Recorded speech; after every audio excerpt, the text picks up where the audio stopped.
their curriculum is more of technique. Right. Like this is how you do it. But when I saw the curriculum of NSG, I saw that you're teaching something starting from a basic nail anatomy. Yes, Which is I have absolutely. not seen Yes. a lot in any other academy, that you're actually drawing, Yeah. teaching them about Yes. what is nail bed, what is so Yeah. that's very important for the technicians to know what they are doing and what are the Yeah. do's and don'ts. That's very Absolutely. important. I guess that's the technique and the quality and everything that Gurpreet offers comes from there. Yeah, absolutely. Isn't it? It's bang on.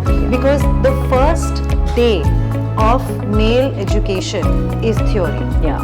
It's anatomy, physiology of your nails, of your fingers. Because at the end of the day, this is a body part. Yes. You cannot mess with it. Yeah. You cannot use substandard products. You cannot use substandard training, because no matter what, these are your hands. They're visible to the world.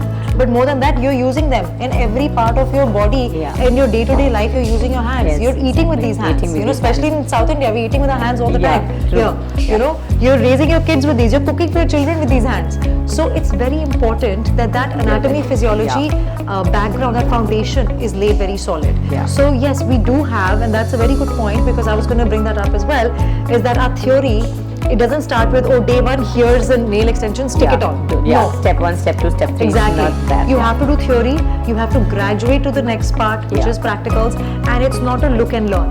None of our courses are look and learn.